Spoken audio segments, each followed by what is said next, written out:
This is Geek News Central. My name is Todd Cochran, coming to you from the new media production studio. The lead stories tonight are Instacart workers potentially going on strike. Apple event on Monday, the new MacBook Pro is here. Amazon's been accused through evidence gathering of favoring their own products over competitors. And a new bill being proposed is going to go after Google and Amazon for exactly that, for favoring their own products. I want to welcome you to episode 1561 of the Geek News Central podcast for Thursday, October 14th. This show is sponsored in part by GoDaddy.com and listeners just like you. Great deals from GoDaddy can be found at geeknewscentral.com/GoDaddy. You can support this show today at geeknewscentral.com/insider by becoming a Geek News Central Insider. I want to give a warm welcome to all our new listeners. Thanks for being here. Thanks for checking the show out. Make sure you get over to geeknewscentral.com. When you're on the website, follow and subscribe to the podcast. We want you to do that. You can also get hooked up with our newsletter. That newsletter is a little bit further down on the page. It's a great way to stay connected with the show so that you get all the show notes, basically all the information from the show delivered directly in your inbox immediately following the show. Of course, you can always join our chat room at geeknews.chat. That's our Mastodon chat server or our Discord channel. Those are linked up in the show notes. And, of course, we have the Slack channel, too, still available. And if you want to be part of that, it's very, very simple. All you got to do is send me an email to geeknews@gmail.com. That's how you provide feedback to the show as well, geeknews@gmail.com. Of course, I'm on Twitter at geeknews. That's another place to go. Of course, follow me on Facebook just by searching for my name. All the partner shows are linked at geeknewscentral.com. They include the new media show, the Pro Gear Guru website, the Gadget Professor with Mr. Don Bain.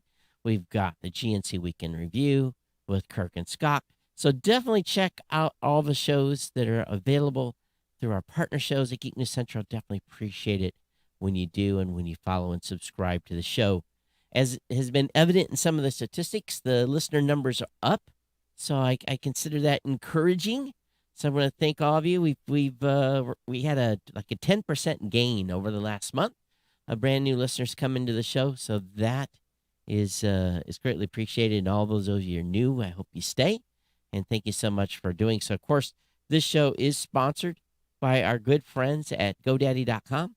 You can get over to geeknewscentral.com/GoDaddy to basically save a pile of money. Now, our October promotions are laid out as follows: a 30% off a new product purchase, 30% off new product purchases, a $4.99.com on new or transfer domains for new customers, or $2.99 a month economy hosting for the first year with a free domain, or $2.99 a month managed WordPress hosting for the first year with a free domain. Again, fantastic deals in hosting. Essentially, $36 gets you up and running, gets you a website, gets you online. It's absolutely a great deal. Definitely check out those two hosting deals. And, of course, we got the free trial of GoDaddy Website Builder, your choice of personal, business, or business plus plans. And I do know some of you emailed me and said, crap, I missed $1 a month. I'm like, well, it's only $2 more. So the $2.99 a month economy hosting for the first year of the free domain, and the $2.99 a month managed WordPress hosting, again, for the first year with a free domain, is still a great deal. A normal domain name, when you buy it today at normal.com, is about $8.49 to that effect. So really, it's still very, very inexpensive to get up and running, just over a little more of $1 a month if you factor in that domain cost. So definitely check these out. Check these deals out. Again, geeknewscentral.com/GoDaddy. When you use those codes, you directly support the show. It's just like writing a check. It really, really is. And that's how I'm able to do what I do. I pay the rent, pay the electricity bill, pay the gas bill, keep the insurance paid, buy a piece of gear here and there. And it's really it keeps the ball moving here. So I want to thank all of you for your ongoing support of the sponsor, GoDaddy, and hope that you continue to do that. All right, so let me just kind of run you down what's been going on. Lots of feedback lots of feedback from some of you that have had your own melanoma scares, to some folks that said, thank you. I'm going to go get something checked.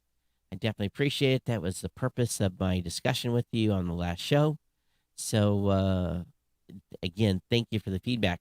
So this weekend, I'm kind of planning on, I got to get some stuff, some stuff sorted out, and then put up into storage.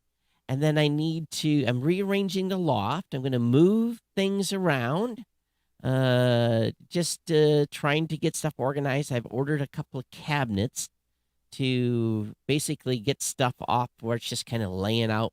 I'm trying to get it a little more organized. So I've ordered some of that, you have to build type of furniture, and stuff that'll last for, a number of years if you take care of it.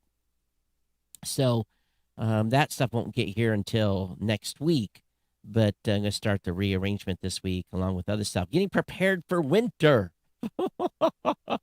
is really what it is, and getting stable and generators, and, making sure that when I go to start stuff come the spring, it actually runs. So that's kind of the plan, a little bit for the weekend and some of the stuff I need to accomplish. But other than that, glad to be here, and glad to be rocking the show. And again, next week, Monday, will be a regular show. I'll be here in the studio. Tuesday morning, I have to drive down to Columbus. I'll be there Tuesday, Wednesday, and then Thursday midday, I'm going to drive back. So hopefully I'll be back in time to do the show Thursday. So that's kind of the plan, to do it from the studio. I'm basically going to come straight from Columbus to here to do the podcast. But other than that, that's what's going on. But the next shows are right here from the New Media Production Studio, of course, designed by our friends at audimute.com. And I want to remind all of you as well, if you're thinking about starting your own podcast, there's a promo code on the website to be able to link through and get a 30-day free trial of Blueberry Podcasting. We want you to consider becoming a podcaster. Join the team here. Join the effort to get your voice out there, and appreciate it when you do support my enterprise. Okay, so let's get into the stack. First things first is Monday. It never fails. It really never fails. Apple, you don't know when they're going to announce something, but it appears that Apple has an Unleashed event, and it is being speculated the 14 and 16-inch MacBook Pros with Apple Silicon is going to be released. And it's going to actually be a new chip, the M1X. So I'm excited to see what the specs are. And, this is probably one of the most anticipated announcements by Apple all year. And there's also rumored that there could be a new Mac Mini that could be powered with the same chip as the MacBook Pro. So we will see wherein that goes as well. Because I've been talking about here is making a Mac Mini be the replacement machine for what I use to do show production. And if the M1X is available in a Mac Mini, I might just go that way and maybe not need to ever get another. Well, I'll need some sort of notebook, but time will tell what happens with this. But this is happening Monday. If you've been waiting for this and ready to give Apple a bunch of your cash, a pile of cash, then be so prepared, as it's forthcoming and will be announced on Monday. So we'll see. You're trying to get it in before the holiday, I'm sure. Now, the next question is, can you actually get a hold of one of these machines with the lack of, all the stuff that's going on in the supply chain? That is yet to be seen.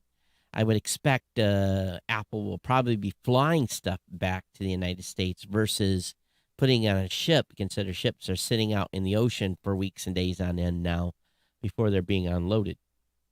It's also being reported that Amazon reportedly favors its own brands in the search results. An investigation by The Markup alleges the e-commerce giant puts its own brands above better-rated products from competitors. Amazon, of course, says it doesn't do that. But this investigation from tech news site Markup alleges Amazon brands receive an outsized portion of the top spots on search results, even though they make up a small portion of all the products examined in the investigation. Amazon denied the report's conclusions. They say we do not favor our store brand products through search. The company said search results are different from listings that are featured from our brands, which it calls merchandising placements. These placements are clearly labeled to distinguish them from search results, said the spokesperson. The type of amount of merchandising shown to a customer depends on many factors. The markup said its investigation analyzed the result from more than 3,400 popular product searches. The top result was an ad with a sponsored label 60% of the time. Of the rest, Amazon gave the top spot to its brands and exclusives half the time. The top spot was reportedly often given to those instead of to competing products with higher ratings and more sales. The investigation showed Amazon was hogging the top spot, according to the markup. Its investigation included a survey showing that the vast majority of consumers didn't know most of the company's top-selling house brands were owned by Amazon. So with this inconsistent labeling leaves consumers in the dark. They said, we commissioned a national survey that found that 9 in 10 respondents didn't know that Amazon's highest-selling house brands, apart from Amazon Basics, were owned by the company. Did you know that? Amazon highest-selling house brands were apart from Amazon Basics. Now, this comes as U.S. senators are reportedly set to unveil bipartisan legislation that would bar tech companies from basically doing this type of activity. Now, Amazon's not the only one being targeted here. It's others. And this is a bipartisan bill. Both the Senate and the House have got markups of these two bills. Basically they'll join them and they'll come up with a single piece. But it may spell the end of this, in what my opinion is, a discrimination against small business owners. The American Choice Innovation Online Act, led by Senators Amy Klobuchar, Democrat of Minnesota, and Chuck Grassley, Republican of Iowa, would prevent platforms like Amazon, Apple, and Google from using their dominance to disadvantage other companies and competitors that use their platforms. In June, House lawmakers voted out a bill sharing the same name from the Judiciary Committee. Klobuchar's Senate vision isn't identical to the House, but shares similar language. And of course, again, this is from this report. Now, Reuters also has reported on this and talked about the investigation from the markup. So it's being quoted here from Senator Grassley. When dominant tech companies exclude rivals and kill competition, it hurts small businesses and can increase costs for you. This is what Klobuchar said in a tweet. My new bipartisan legislation with Senator Grassley will establish new rules of the road to prevent large companies from boxing out their small competitors. Outside of Amazon, the bill could also change how Apple and Google run their app stores, banning the companies from giving preference to their own first-party apps and software. Of course, earlier this year, we know that Apple was ordered to allow app developers to send iOS users the payment options outside of those offered by the iPhone manufacturer. So we will see what's going on here. Now, as a publication, Representative Ken Buck, Republican of Colorado, said that at least 5 Senate Republicans have signed onto the legislation, including Senator Cynthia Lummis of Wyoming, Josh Haley of Missouri, Lindsey Graham of South Carolina, and John Kennedy of Louisiana. The partisan support makes a significant step forward for lawmakers seeking to regulate online marketplaces. So this probably has got enough votes to happen here. So we'll see if this moves.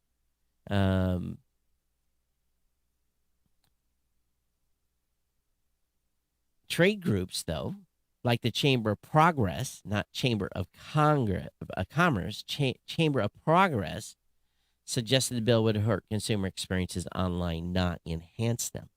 And, it's one of those things that you wonder who pays for the Chamber of Progress, not Chamber of Commerce.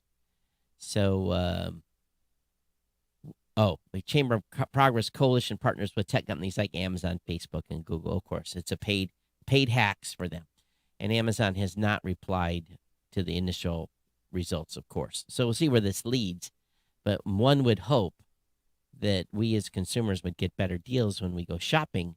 When, of course, I always search and I look at deeper search results. I always dig around a little bit.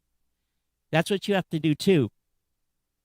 Don't take the thing that pops up first, because oftentimes those are just sponsored. It doesn't mean it's cheaper, doesn't mean it's better. So you have to look around a little bit. Interestingly, today, Google announced a modernization of U.S. mobile search with results with continuous scrolling. No more will it be page 1, 2, 3, 4, 5. It's going to be like a They should do this for all search. It would change the Google search game dramatically if they didn't have everything just 10 search results. If they had, 10, 20, 30, 40, if you kept scrolling, I think this would be awesome. But it's doing this on mobile. So it's changing the way search works on mobile devices, initially in the United States. Now, when you reach the bottom of a set of search results on your phone, you won't have to tap to go to the next page. Instead, the next set of results will automatically load, so you can continuously scroll down to see more information. Oftentimes, the good stuff, the stuff that hasn't been often manipulated, is in the second or third page. So don't be afraid to go looking in those second and third page results. It's gotten to that point where oftentimes big companies, big sites beat out small sites like even this one. So definitely think about that. Canadian Instacart workers walk off the job and bid to secure better working conditions. Canadian and American Instacart workers, this is from an article from The Star, which is out of Canada. Canadian and American Instacart workers plan to walk off the job this week in a bid to secure better pay and more benefits. Nonprofit labor group Gig Workers Collective said it expects up to 70% of independent contractors working for the grocery delivery app to stop accepting orders on the 16th. Instacart, of course, is a California-based company. It uses independent contractors to fill grocery delivery pickup orders through its app. So the workers are hoping the move will convince the company to raise the app's default tip to at least 10% for every order, reintroduce commissions, and pay them by order rather than batch. So what say you? Would you like to be forced to pay a 10% tip on an Instacart order? That's the question.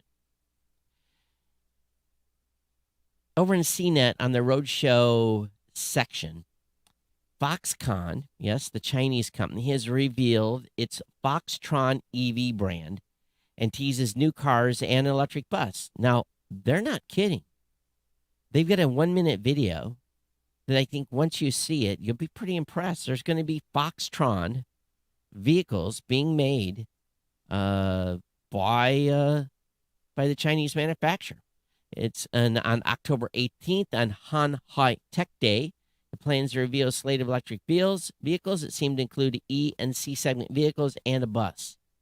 So the video that they put up shows an SUV and sedan alongside the electric bus, and the design isn't too shabby.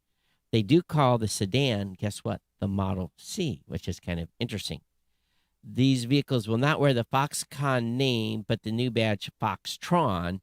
It's a properly futuristic title that will likely be a tech-filled vehicle lineup. So they're going, and also Foxconn is working with a startup called Fisker to build what's called Project Pear, and a Taiwanese giant reached an agreement to purchase the sprawling Lordstown Motor facility in Ohio as a production hub. So it seems that Foxconn's moving quickly, but we'll learn more on October 18th when it reveals the cars, and maybe these will actually be available here in the United States for sale. Kind of an interesting move there. Best cheap Wi-Fi 6 routers of 2021. I have a link up in the show notes for those. Those are being reviewed by Android Central. Android Central does a pretty good job recommending different types of devices, routers, and so forth. So we like to cover them here when they have those types of lists. They seem to be pretty good. Verizon's own cell network Visible confirms hackers access user counts. I don't know if any of you are using Visible, which is a budget cellular carrier, but this incident was reported early this week after Visible customers took to social media to report that their accounts had been hijacked. Some reported their email addresses and password had been changed, and many said that unwanted charges had made through their visible account.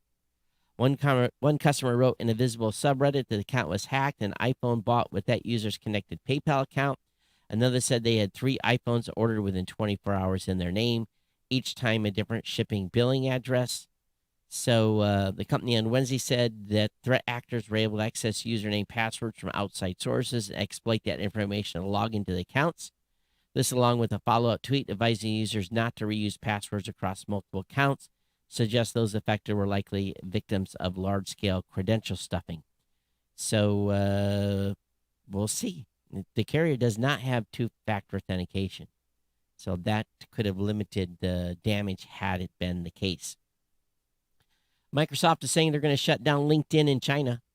This really comes after they've gotten some serious heat because Microsoft has to essentially follow what the Chinese government says, and the Chinese government had forced them to remove a couple of journalists' accounts from the site.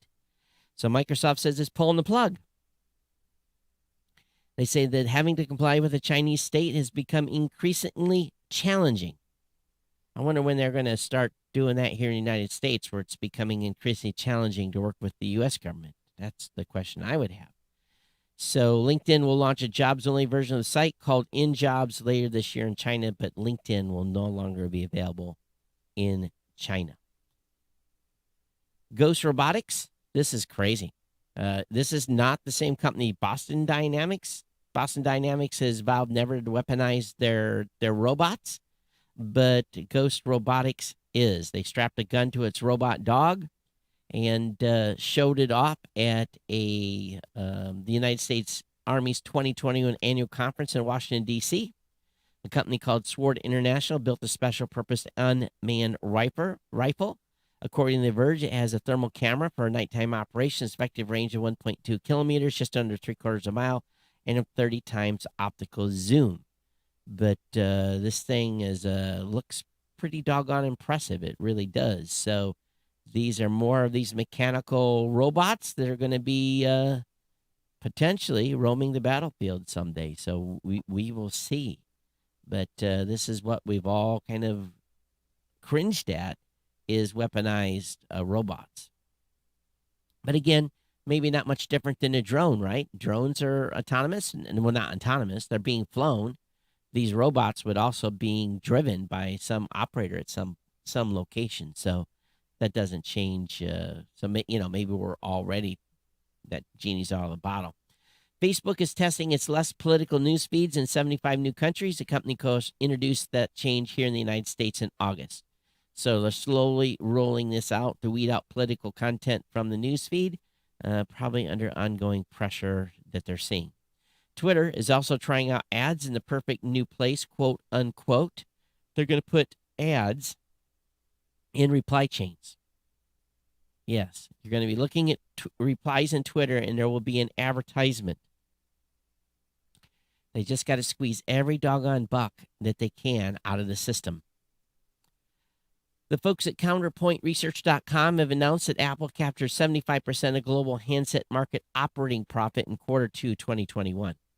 So, Apple, Samsung, Xiaomi, Oppo, Vivo, Huawei were all there, but Apple basically, won the revenue share by a huge mark, 25% higher than, not necessarily its total sales, just revenue. Against Samsung.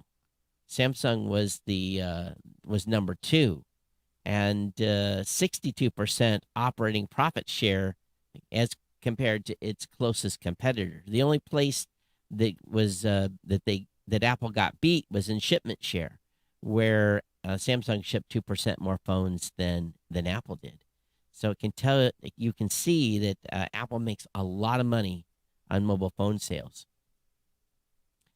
The FTC is finally coming down on fake reviews. The FTC carpet bombed the industry with letters warning that fake reviews will be punished.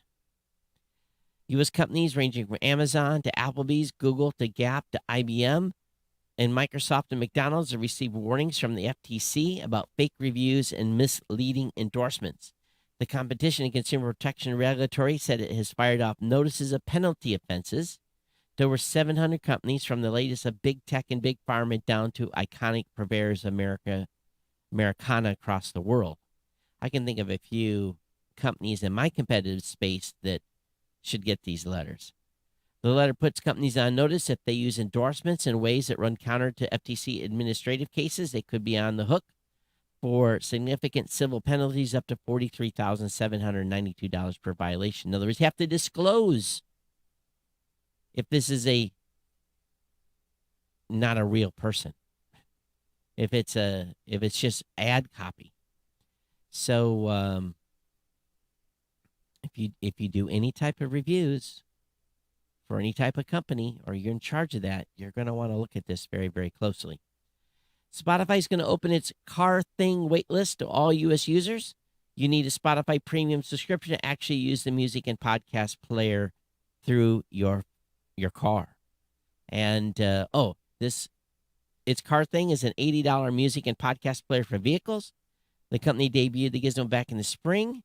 Those who signed up for Car Thing waitlist before now will get first dibs on the company's first hardware device, though it's still in limited release for now. In addition, both free and premium Spotify members in the country can now sign up for the wait list.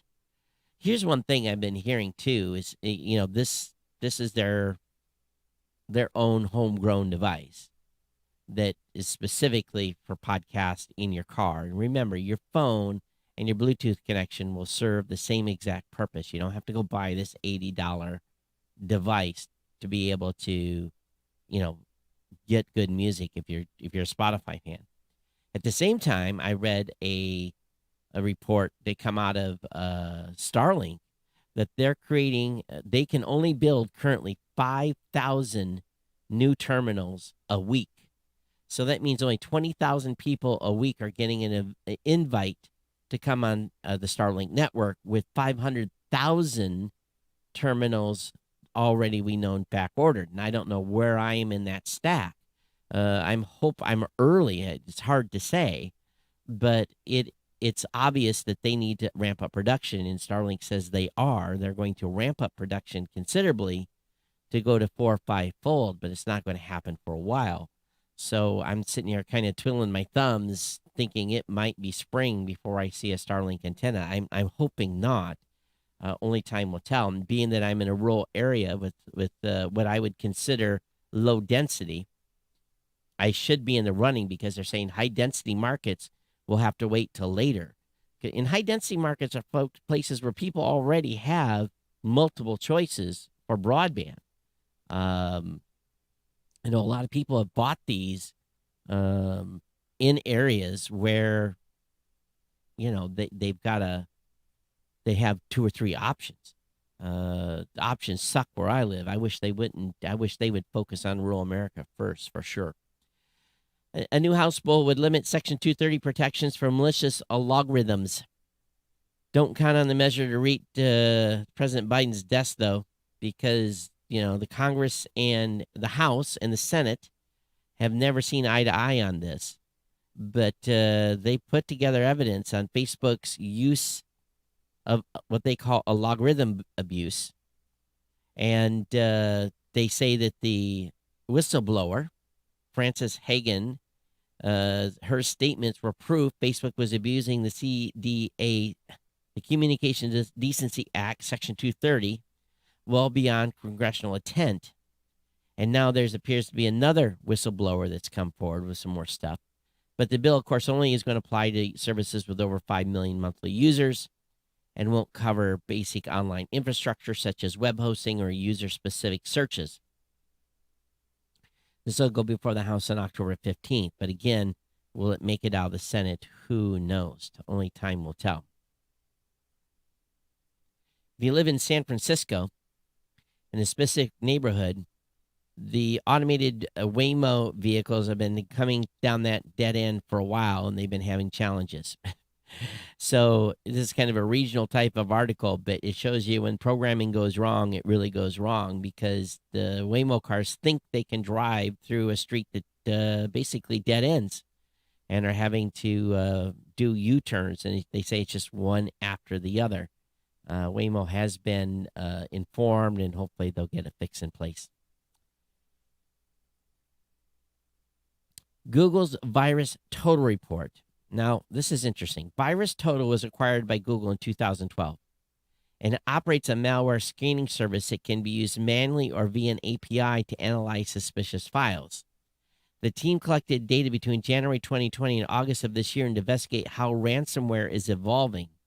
Virus Total receives over 2 million suspicious files per day from 232 countries, it said, placing in a strong position to analyze the problem.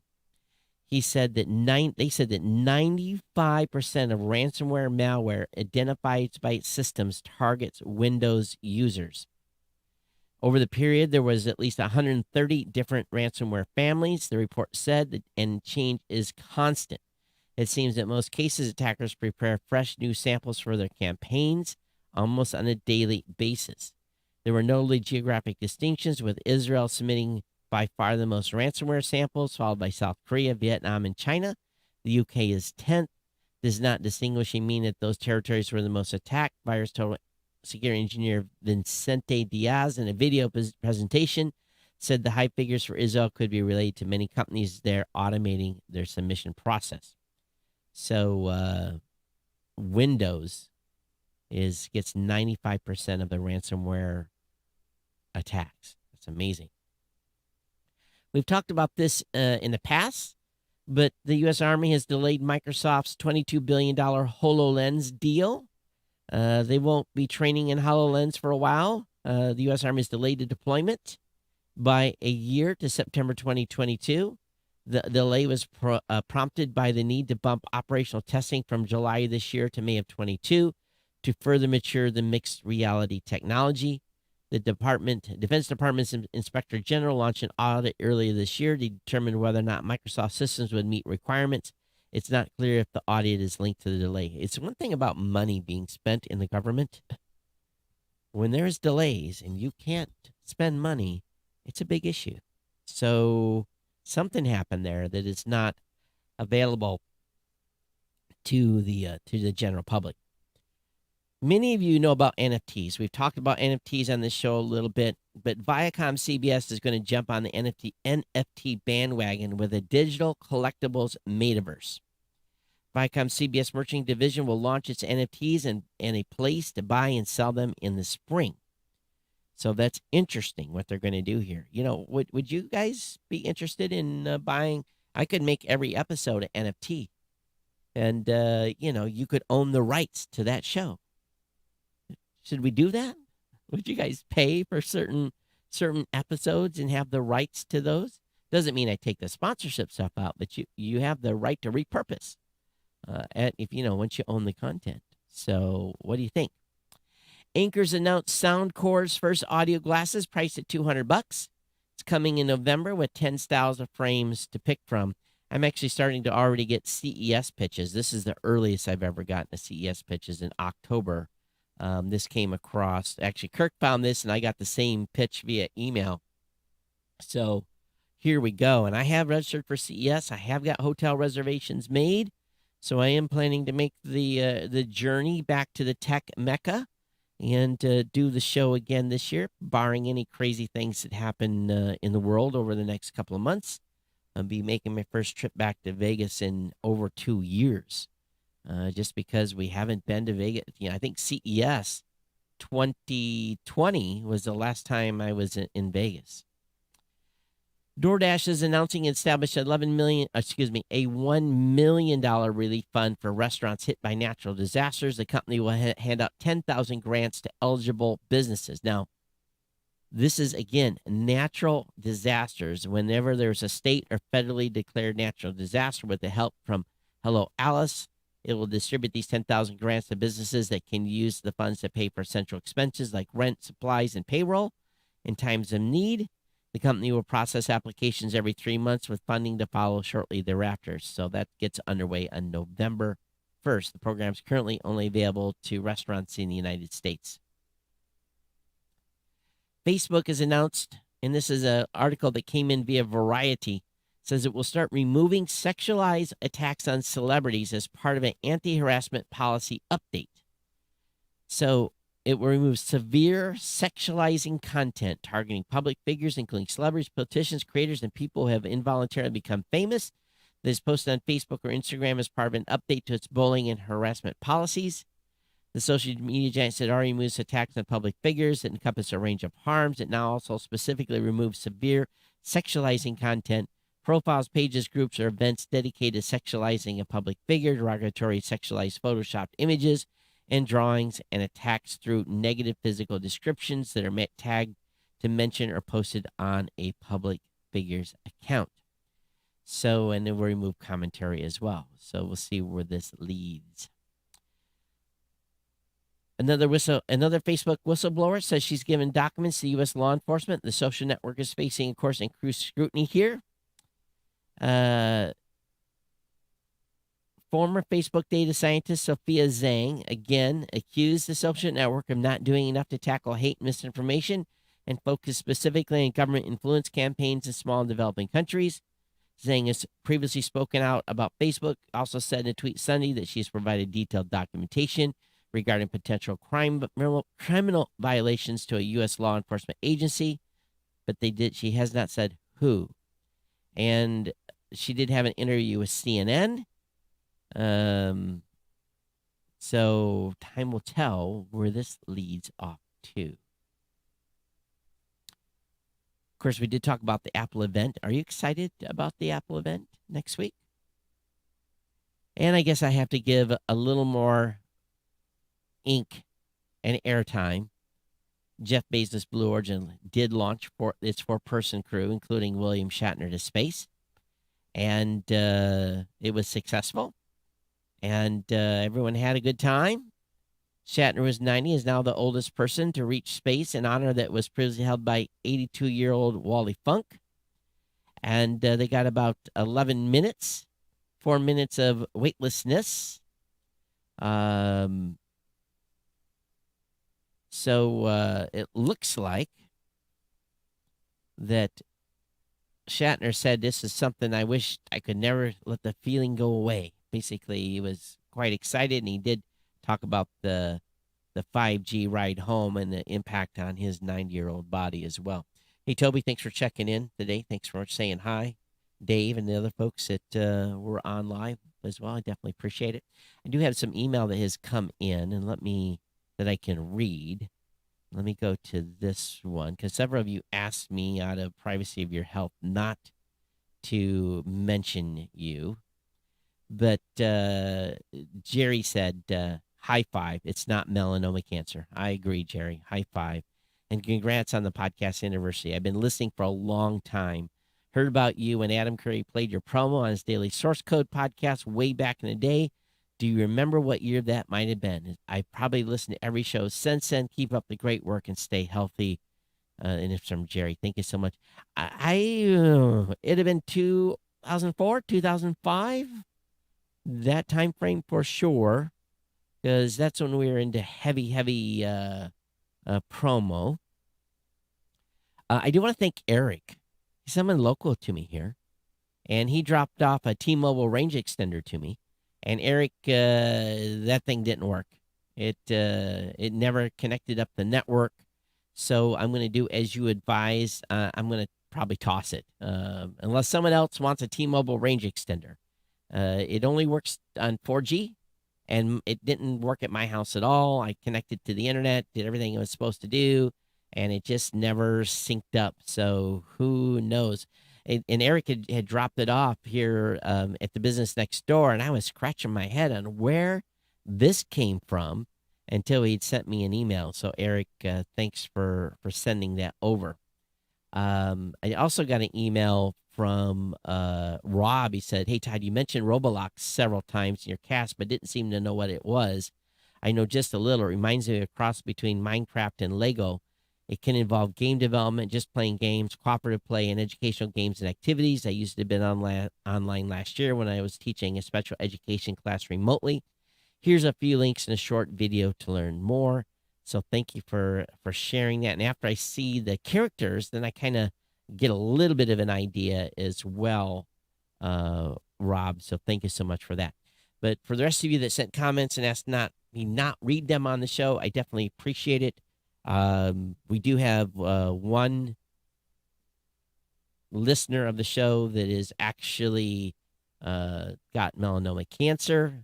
Luckily, it's only stage 1, but did have a little bit of a discussion with that listener over that, and wish that individual well, and hope that able to battle that thing.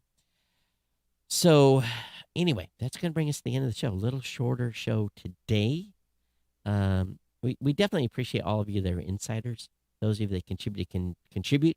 I haven't gave up on the project to do an insider podcast yet. That's still in the grinder. It's just obviously been significantly delayed. I don't want to make any promises. I'm going to do my best to still do that, but thus far I have not been able to complete on that. But I do appreciate your all ongoing support of the show through your $2, $5, $10, $15, $20, and $25 contributions. Some of you have been contributing $25 for many years. You must be over the $1,000 mark. If you haven't already, let me know if I haven't honored you for being a $1,000 subscriber or contributor. I want to do that. I don't keep the accounting on that. You'll have to let me know. But some of you have been at it for a while. So definitely thank you so much for that. It helps. Every dollar that we get from the insiders go back into paying writers and any other site costs. None of that comes back into my pocket whatsoever. Goes right back out and is 100% utilized to support the show and the site. So the current website runs about $300 a month just to keep Geek News Central online and keep it fast and moving and everything else. That price is stabilized between $280 and $315 every month, which is good. But other than that, all the other stuff that's going on here. And thank you. Thank everyone for being here. Thanks for watching the show. Thanks for staying subscribed. We definitely want to hear from you. Thank you for support of GoDaddy, at Geek News on Twitter, geeknews@gmail.com. It's been my pleasure bringing the podcast. I'll be back with you on Monday for another edition of the Geek News Central podcast. Everyone take care. We'll see you next time. Bye-bye.